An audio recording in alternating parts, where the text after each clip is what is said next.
अस्सलाम वालेकुम dear students, welcome to pass education system largest online institute for your entry test preparations. Dear students, आज की video इंतहाई important है उन तमाम स्टूडेंट्स के लिए जो जीसी यूनिवर्सिटी लाहौर के टेस्ट में अपेयर होने जा रहे हैं। डियर स्टूडेंट्स, आज की वीडियो में हम लोग जीसीयू लाहौर के फिजिक्स के पास्ट पेपर्स को देखेंगे, साथ में हम देखेंगे कि इसका एंट्री टेस्ट का पैटर्न कैसा होता है।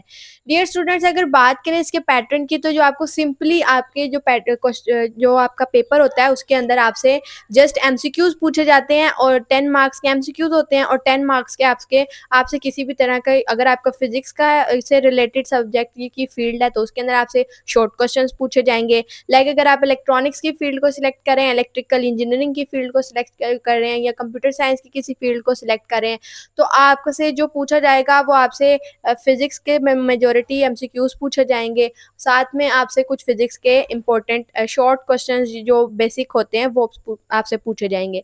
अगर मैं इंपॉर्टेंट टॉपिक्स की बात करूं जो आपको बेसिकली आने चाहिए, वो सबसे पहले तो है बेसिक क्वांटिटीज। बेसिक क्वांटिटीज आपको हर तरह की आनी चाहिए। लाइक आपको वेलोसिटी का पता हो, स्केलर वेक्टर का पता हो, वर्क का पता हो, वर्क के फॉर्मूला का, करंट, मैग्नेटिक फ्लक्स डेंसिटी, उसके बाद इंडक्टेंस, कंडक्टेंस, उसके बाद कैपेसिटेंस, रिएक्टेंस। ये जो तमाम आपको बेसिक टर्म्स है ना, जिनका फॉर्मूला भी है, इन टर्म्स का पता होना चाहिए आपको, इनको फॉर्मूला पता होना चाहिए, इनका यूनिट पता होना चाहिए। उसके बाद अगर इलेक्ट्रोस्टैटिक्स की बात करें तो इसकी एप्लीकेशंस आपको पता होनी चाहिए। करंट इलेक्ट्रिसिटी में आपको बेसिक टर्म्स का पता होना चाहिए, उनके कॉम्बिनेशंस का पता होना चाहिए। रेजिस्टेंस और कैपेसिटेंस मेनली मोस्ट इंपॉर्टेंट, इनके वो आपको पता होना चाहिए। लॉजिक गेट्स, अगर इलेक्ट्रॉनिक्स का आपने सब्जेक्ट सेलेक्ट किया तो आप लोग चैप्टर नंबर 16 जो है सेकेंड ईयर का इलेक्ट्रॉनिक्स का, उसको बहुत अच्छे से तैयार करें। उसके अंदर जो लॉजिक गेट्स हैं, उसके पावर फैक्टर्स हैं, उसके अंदर लैग और लीडिंग का जो कॉन्सेप्ट है उसको बहुत अच्छे से प्रिपेयर करें। ठीक है। उसके बाद अगर हम लोग इसके पास्ट पेपर्स की तरफ आते हैं तो सबसे पहले क्वेश्चन नंबर 1 है, the device which resist the electron flow in a circuit is called resistor. Resistor क्या करता है, आपके जो भी करंट एक्चुअली क्या होता है, the flow of charges in a circuit. तो सर्किट जो फ्लो कर रहा होता है, सर्किट के अंदर जो चार्जेस फ्लो कर रहे होते हैं उसको हम कहते हैं करंट। और जो जो उस करंट को रेजिस्ट कर रहा होता है उसको कहते हैं रेजिस्टर। और इस प्रोसेस और या फिनोमेना को कहते हैं रेजिस्टेंस। ऐसा unit of resistance is ohm. जो वोल्ट है वो ऐसा यूनिट है पोटेंशियल डिफरेंस का, और जो एम्पेयर है वो इसका करंट का ऐसा यूनिट है, और हर्ट्ज जो है वो फ्रीक्वेंसी का है। Ampere is a unit of current. Current का जो जो एम्पेयर है वो करंट का ऐसा यूनिट है। पोटेंशियल डिफरेंस का वोल्ट होता है, फ्रीक्वेंसी का हर्ट्ज होता है, टॉर्क का होता है न्यूटन मीटर। उसके बाद when some dielectric is inserted between the plates of capacitor then capacitance increased। अब एक्चुअली क्या होता है, डाइलेक्ट्रिक का काम क्या होता है, डाइलेक्ट्रिक ने आपकी इलेक्ट्रिक फील्ड जो होती है उसको रिड्यूस करना होता है। उसकी वजह से जब इलेक्ट्रिक फील्ड रिड्यूस हो जाएगी तो इसका मतलब है कि आपके पास ज़्यादा चार्जेस स्टोर होंगे। तो कैपेसिटेंस का मतलब क्या होता है, the ability to store more charges. Capacitor क्या होता है, a device that store charges. तो capacitance is the ability to store more charges. तो जब उसकी डाइलेक्ट्रिक को आप इंसर्ट कर देते हैं तो उसकी वजह से आपके जो कैपेसिटेंस है वो इंक्रीज हो जाती है। जो Kirchhoff's law is manifestation of law of charge. Charges का ये लॉ है, जो चार्जेस हैं वो कंजर्व रहते हैं किरचॉफ्स लॉ में। Two positive charges repel each other. जो सेम चार्जेस होते हैं वो एक दूसरे को रिपेल करते हैं और ऑपोजिट चार्जेस एक दूसरे को अट्रैक्ट करते हैं। Which one is the semiconductor device, that is a transistor.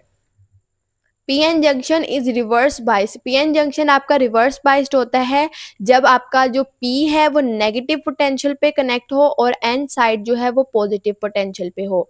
ठीक है।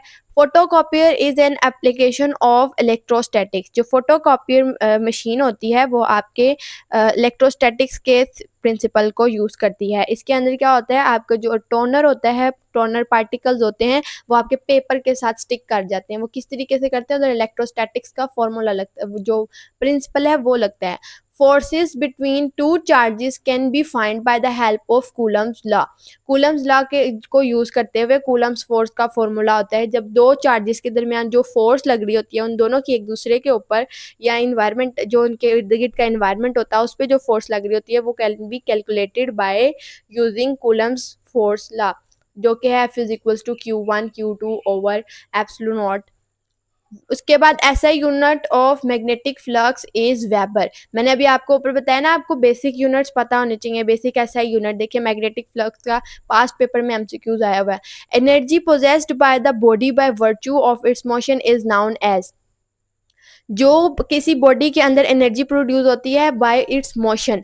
अब देखिए काइनेटिक एनर्जी इधर प्रोड्यूस होती है। काइनेटिक एनर्जी का फॉर्मूला क्या होता है कि kinetic energy is equals to 1/2 mv², मतलब मैस और वेलोसिटी। एक बॉडी है उसका एक मैस होता है और विद सम वेलोसिटी वो मूव कर रही है, तो उसको उसके अंदर एक काइनेटिक एनर्जी प्रोड्यूस होती है, ठीक है। लेकिन जो पोटेंशियल एनर्जी होती है वो उसकी हाइट की वजह से प्रोड्यूस होती है, ठीक है। The power factor is one for which of the following is pure resistor. जो प्योर रजिस्टर होता है उसके अंदर पावर फैक्टर 1 होता है, क्योंकि इसके अंदर इनके जो आपस में इसका वोल्टेज और करंट होते हैं ये इन फेज होते हैं, तो इस तरह से इनके दरमियान जो इसका थीटा होता है cos theta is equals to 1 होता है।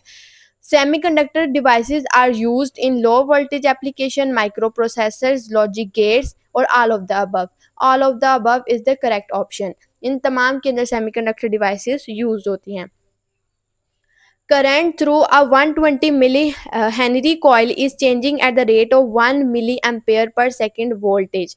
तो आप अब आपने यहाँ पे फाइंड करना है वोल्टेज इंड्यूस्ड। तो इंड्यूस्ड वोल्टेज के फॉर्मूला के according inductance into change in current जो है di/dt, चेंज इन करंट पर time, rate of change of current per unit time is called rate of change of current. तो उसके जब हम दोनों को आपस में मल्टीप्लाई करते हैं तो हमारे पास इंड्यूस्ड वोल्टेज आ जाता है। तो आपने मिली एम्पेयर को मिली एम्पेयर पर सेकंड को मल्टीप्लाई कर दिया मिली हेनरी से, और आपका जो आंसर आता है वो correct option is 1.8 millivolt. 1.8 answer आता है, इसका आंसर आएगा 18 मिली वोल्ट। मिली में आंसर निकालना है ना, तो आपका 18 मिली वोल्ट आंसर सही होगा। Which one of the following relation is true? Distance is greater than displacement और distance is less than displacement. Distance is greater than और equal to displacement, distance is less than और equal to displacement. तो dear students, इसका correct option है distance is greater than और equal to displacement. मैं अभी आपको बताती हूँ कैसे। ये देखें, जो डिस्प्लेसमेंट होता है उसका जो डेफिनेशन होता है, बाय डेफिनेशन डिस्प्लेसमेंट क्या होता है? Displacement is the shortest distance, और ये एक पॉइंट है और ये एक पॉइंट से एक ये पॉइंट तक का जो डिस्टेंस है इसको हम कहते हैं डिस्टेंस। ये जो आपने कवर किया ये डिस्टेंस है। अभी एक इसको गुजरने का रास्ता एक ऐसे भी जा रहा है, ऐसे भी जा रहा है, लेकिन जो शॉर्टेस्ट पाथ होगा इसका, वो जो शॉर्टेस्ट पाथ होगा वो डिस्प्लेसमेंट होता है। तो डिस्प्लेसमेंट जो होता है वो डिस्टेंस से छोटा होता है। तो correct answer would be distance is greater than और इक्वल टू डिस्प्लेसमेंट। अब नेक्स्ट जो आपका एमसीक्यूज है वो है potential energy of an object of constant mass and fixed reference is determined bye it's. अब देखिए पोटेंशियल एनर्जी की बात हो रही है। पोटेंशियल एनर्जी का फॉर्मूला होता है P is equals to mgh। Potential energy का फॉर्मूला होता है P इज इक्वल्स टू, अब देखिए मैस आपका कांस्टेंट है इसके अंदर, और जो आपके रेफरेंस है वो भी फिक्स्ड है, यानी कि आपकी ग्रेविटेशनल एक्सेलरेशन है उसका रेफरेंस भी फिक्स्ड है। तो आपकी जो हाइट है वो आपकी वेरी करती है। तो जो पोटेंशियल एनर्जी होती है वो किसकी वजह से होती है? हाइट की वजह से, जो उसकी पोजीशन होती है बॉडी की उसकी वजह से। Height actually refers to your position. Height like उसकी अर्थ से कितनी हाइट पर वो मौजूद है, तो वो इसकी पोजीशन ही एक्चुअली इंडिकेट करता है। तो current flows in a circuit when a switch is opened, switch is closed, the switch is either open or closed, there is no voltage। Actually जब आपका करंट फ्लो करता है, यहाँ पे एक कन्फ्यूजन होती है स्टूडेंट्स को ओपन और क्लोज में। जब आपका सर्किट क्लोज होता है तो तब आपका जो स्विच क्लोज होता है तब आपका सर्किट कंप्लीट हो जाता है, ठीक है। तो एक्चुअली जब आपका सर्किट ओपन स्विच ओपन होता है, इसका मतलब होता है आपका सर्किट ओपन हो गया, आपका सर्किट अब इनकम्प्लीट हो गया है, तो करंट स्विच क्लोज होने पर ही फ्लो करेगा। ठीक है, उसके बाद आपके नेक्स्ट क्वेश्चन है, a truck requires 3 hours to complete a journey of 150 kilometre, what is the average speed. अब आपकी स्पीड का फॉर्मूला क्या होता है, डिस्टेंस डिवाइडेड बाय टाइम। आपका डिस्टेंस कितना है 150 किलोमीटर और टाइम कितना है 3 hours। तो आपने डिस्टेंस को डिवाइड करेंगे 3 hours से, तो आपका आंसर आएगा 50 किलोमीटर पर आवर। आपने जस्ट क्या करना है, डिस्टेंस को डिवाइड कर देना है। आपकी वेलोसिटी का फॉर्मूला होता है, एवरेज स्पीड का फॉर्मूला होता है distance divided by your time.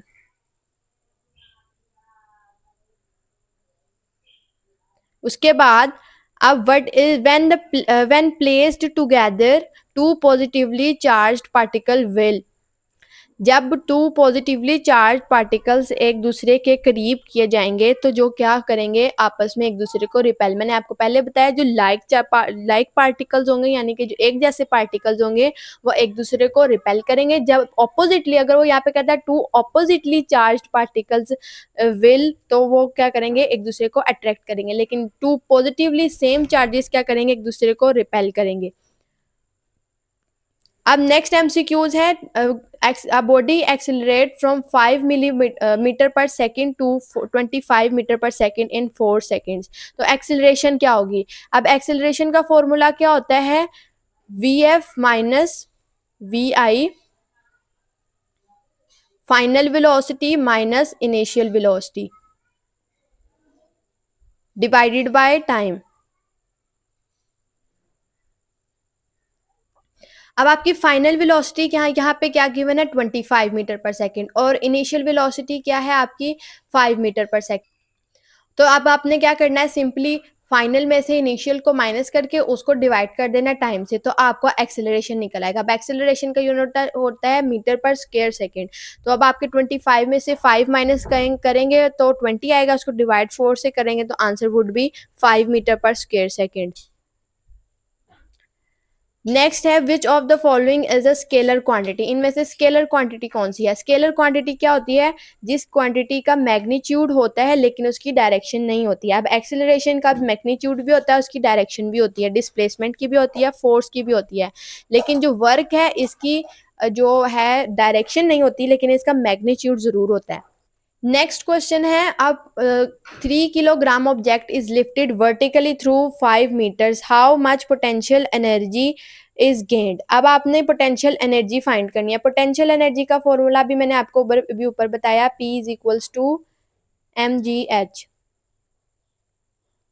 तो आपने सिंपली क्या करना है, मैस है आपके पास गिवन, आपके पास इसकी ग्रेविटी की वैल्यू भी उन्होंने गिवन दे दिया 9.8 मीटर पर सेकंड आप यूज़ करेंगे, और साथ में आपको हाइट भी गिवन है 5 मीटर्स। तो आपने इन तीनों को जब आपस में मल्टीप्लाई करना है तो आपका आंसर आ जाएगा अप्रोक्सीमेटली 147 जाउल।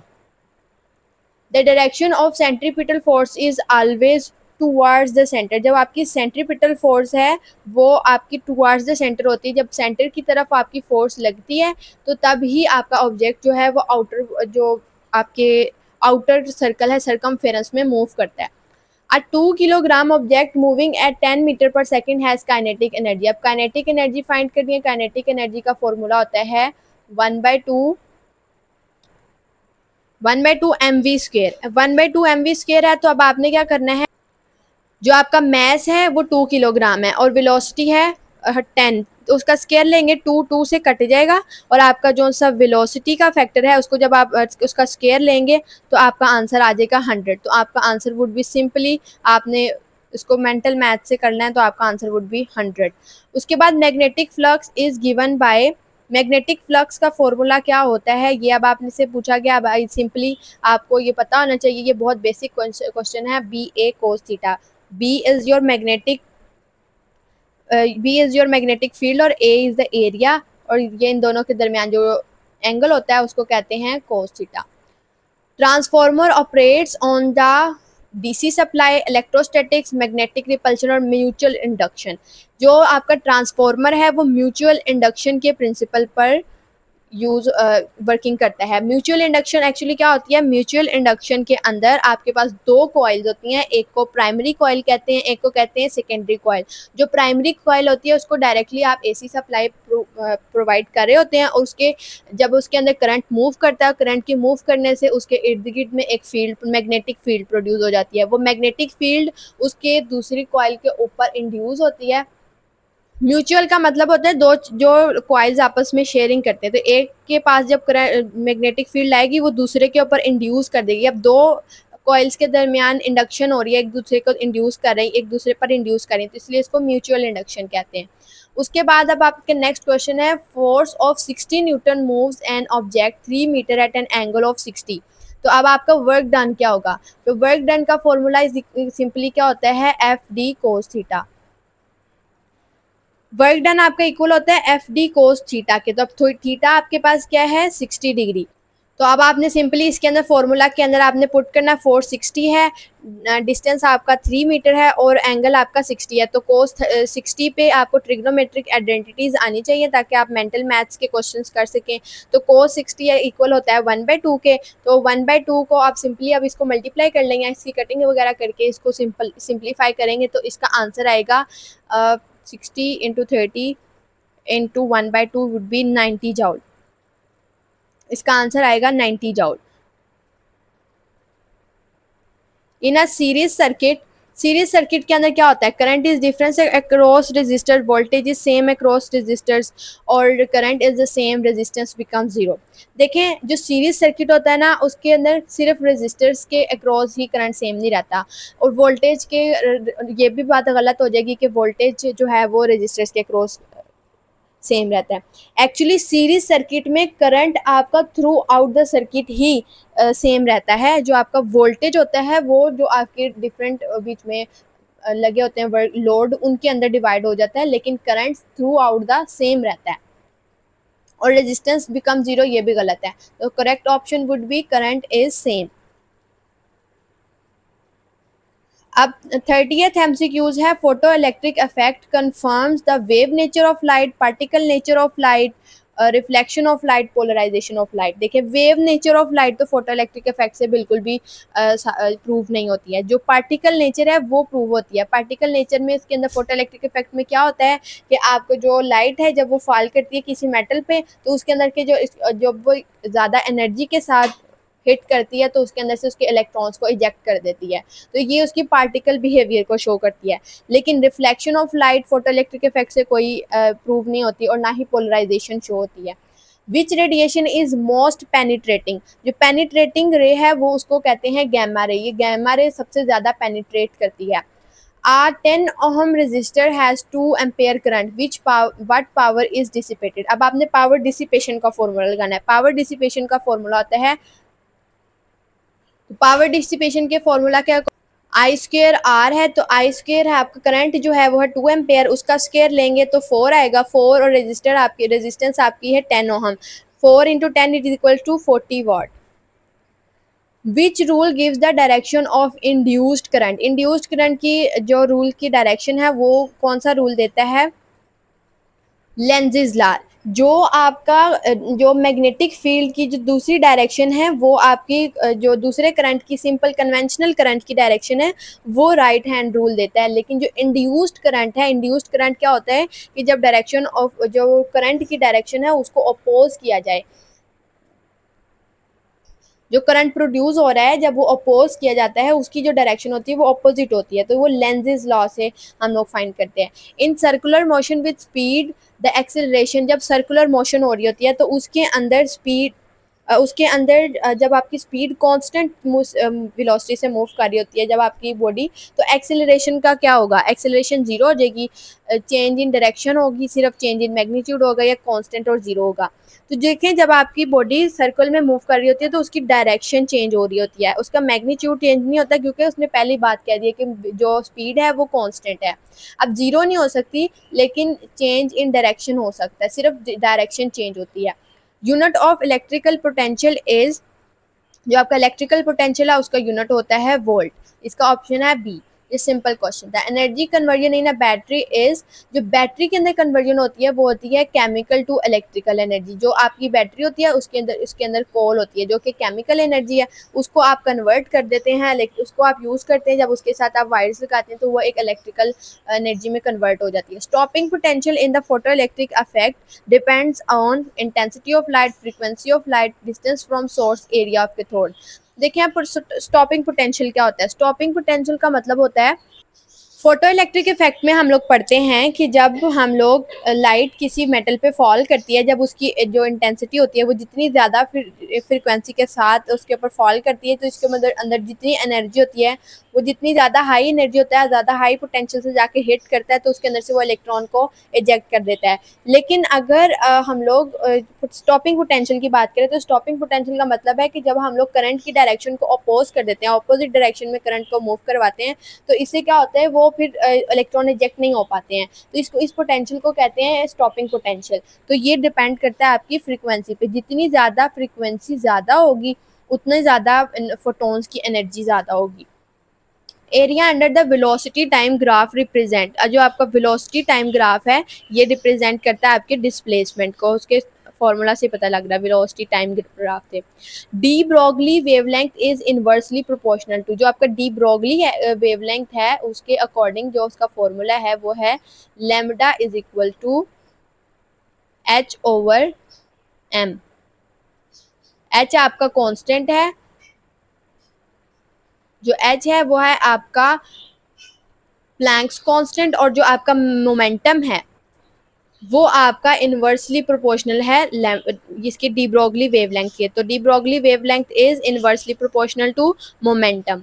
उसके बाद ओहम्स लॉ है, Ohm's law is V is equals to I R. Ohm's law क्या कहते हैं, V is equals to I R. When voltage is increase current भी इंक्रीज हो जाता है, रेजिस्टेंस कांस्टेंट है।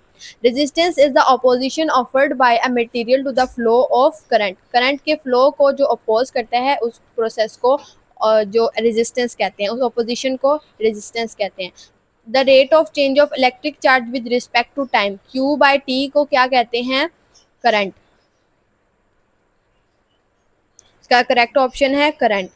अब device that changes chemical energy to electrical energy is battery, मैंने अभी आपको बताया ये। Which of the following is a non renewable energy source.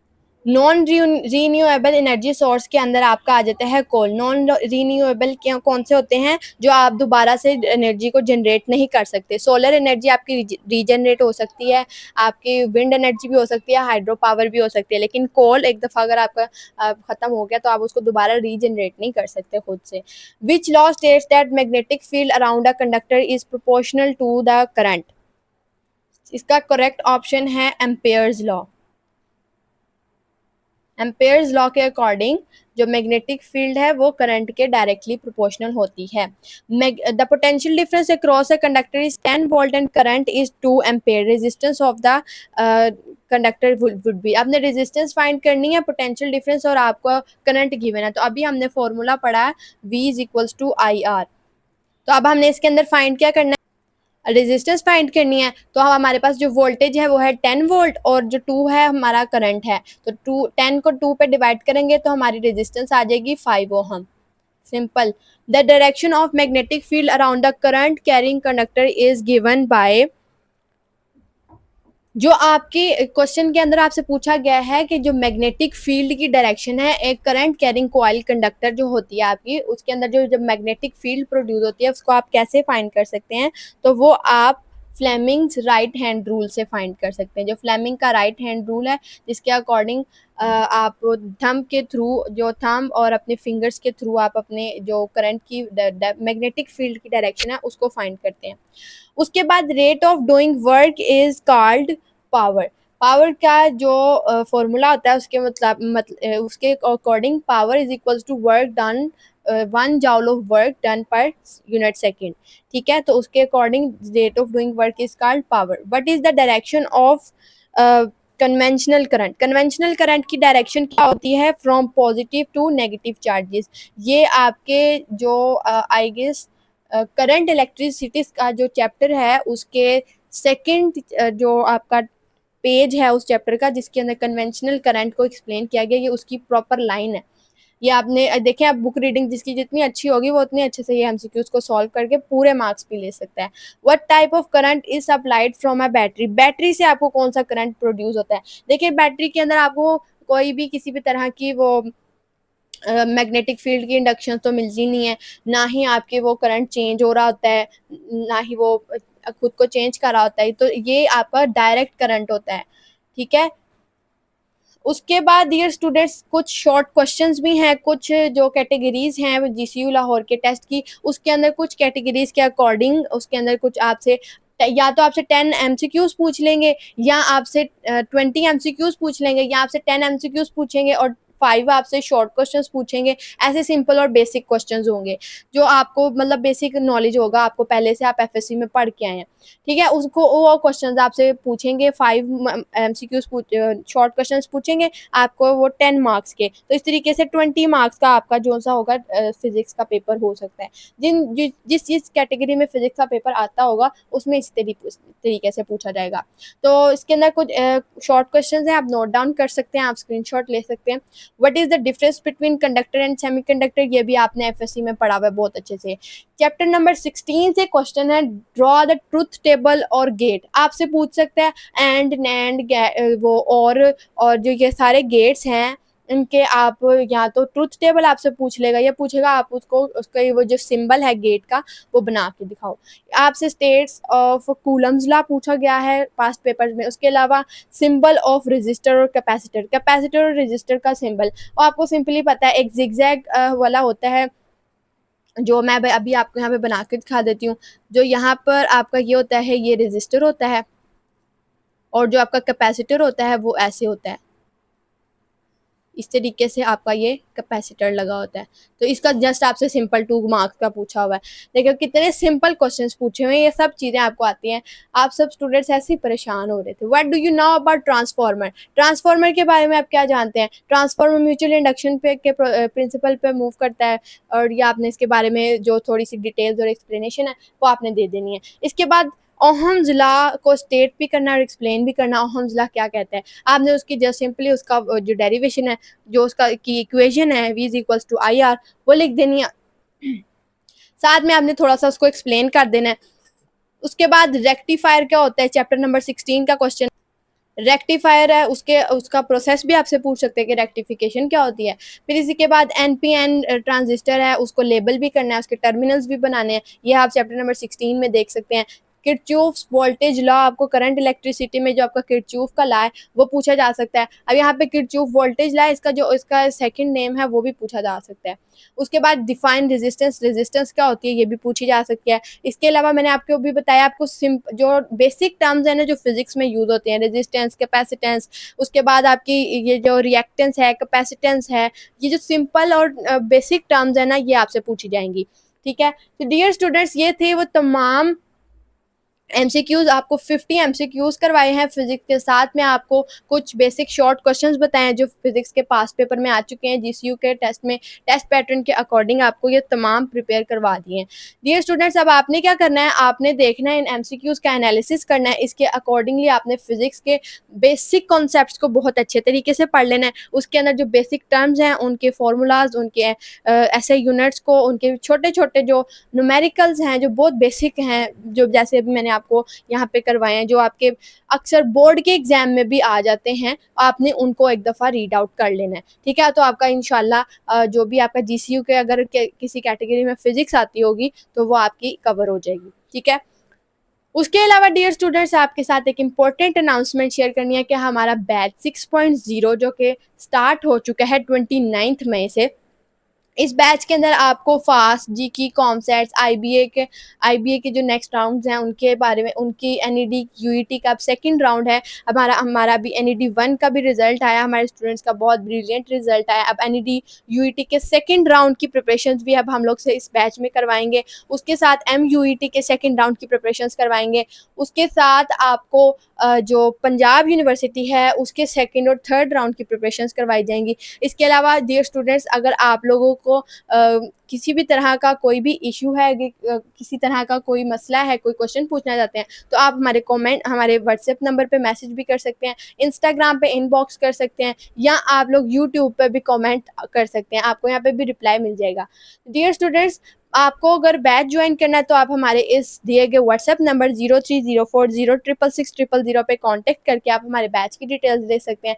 Dear students, अब हमारा बैच इस वक्त भी इतना ज़रूरी क्यों है?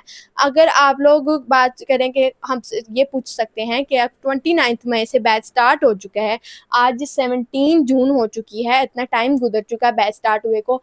तो डियर स्टूडेंट्स, देखिए हमारा बैच स्टार्ट हो चुका है, लेकिन आपने अभी तक तैयारी शुरू नहीं की है, ठीक है? अब आपने क्या करना है, अगर जब आप बैच ज्वाइन करेंगे तो जब आपको हम लोग अपने रिकॉर्डेड लेक्चर्स की एक्सेस दे देंगे, तो आपको बस अब खुद पढ़ना है, सिर्फ आपने तैयारी करनी है। बैच स्टार्ट है, बैच के अंदर आपको सारा मटेरियल भी प्रोवाइड कर दिया जाएगा, आपको कोई नोट्स भी बनाने की ज़रूरत नहीं पड़ेगी, आपको PDF नोट्स बने हुए मिलते हैं, साथ में वर्कशीट्स भी मिलती हैं। फिर जब आपके टेस्ट करीब आने लगते हैं, आपकी क्विक रिवीजन करवा के आपके मॉक टेस्ट भी कंडक्ट करवाए जाते हैं। अभी रिसेंटली जो हमने NED के जो राउंड 1 की प्रिपरेशंस करवाई थी, उसके अंदर हमने 7 मॉक टेस्ट बनाए थे और वो स्टूडेंट्स को कंडक्ट करवाए थे, और अल्हम्दुलिल्लाह उसका रिजल्ट बहुत बहुत ब्रिलियंट रहा है अब तक का। उसके अलावा डियर स्टूडेंट्स, हमने जो ECAT में भी 20 जो mock test 10 mock test 20 mock test conduct करवाए थे ECAT के लिए। तो डियर स्टूडेंट्स, उसमें भी काफ़ी स्टूडेंट्स का ये रिस्पॉन्स था कि हमारी एंड गेम्स में से हमारे जो मॉक टेस्ट है उसके अंदर से मैक्सिमम पेपर आया हुआ था। The main thing is the relevant preparation, जो रेलिवेंट प्रिपरेशंस करवाई जाती हैं वही आपको एंट्री टेस्ट में फ़ायदा देती हैं। देखिए, जो आपने इंटरमीडिएट में पढ़ा होता है वो नॉलेज बहुत ज़्यादा होता है। आफ्टर ऑल, अगर आप किसी इंजीनियरिंग या कंप्यूटिंग फील्ड के अंदर किसी यूनिवर्सिटी में जाने का ख्वाब देख रहे हैं, तो आपके इंटर में आपने इतना अच्छा पढ़ा है तो आप लोग यहाँ तक पहुँच रहे हैं ना। तो देखें, अब आपके पास बेसिक नॉलेज तो वाकई होता है, लेकिन ECAT जैसा फास्ट जैसे यूनिवर्सिटी का टेस्ट को एस करना, उसको कवर करना इज़ नॉट ईजी टास्क। लेकिन तब तक जब तक आप रेलिवेंट प्रिपरेशन नहीं कर सकते। देखें, अब ECAT का जो टेस्ट है उसके अंदर आपको क्या चाहिए होता है, ECAT के प्रिपरेशन में आपने फिजिक्स और मैथ्स के कॉन्सेप्ट्स को बहुत अच्छे से रखना होता है, क्योंकि वो आपसे उसी के अकॉर्डिंगली मुश्किल क्वेश्चंस या टिपिकल ट्रिकी क्वेश्चंस पूछते हैं। लेकिन फास्ट में ऐसा नहीं होता, फास्ट में सिर्फ यही नहीं होता, फास्ट में आपके साथ आपको IQ भी मिल जाती है, एनालिटिकल भी मिल जाती है, साथ में आपकी बेसिक मैथ्स भी होती है, फिर टाइम भी मैनेज करना होता है। फास्ट के टेस्ट में सबसे बड़ा काम, सबसे मुश्किल काम है टाइम को मैनेज करना। लिमिटेड टाइम में आपने सिलेक्टेड जो आपके होते हैं सब्जेक्ट पोर्शन, आपने उनको कवर करना होता है। तो डियर स्टूडेंट्स, जब आप हमारे बैच को ज्वाइन करेंगे, इसके अंदर जब आप प्रॉपर वे से सारी तैयारी करेंगे, तैयारी करने के बाद आप प्रैक्टिस करेंगे, प्रैक्टिस कर के आप इतने ज़्यादा एक्सपर्ट बन जाएंगे कि जब आप लोग मॉक टेस्ट को अटेम्प्ट करेंगे, मॉक टेस्ट के ऊपर भी टाइमर लगा होता है, जब आप कम से कम टाइम पे ज़्यादा से ज़्यादा MCQ सॉल्व करेंगे तो आपकी खुद ब खुद टाइम मैनेजमेंट की स्किल भी डेवलप हो जाएगी। इस तरीके से आप लोग बहुत अच्छे से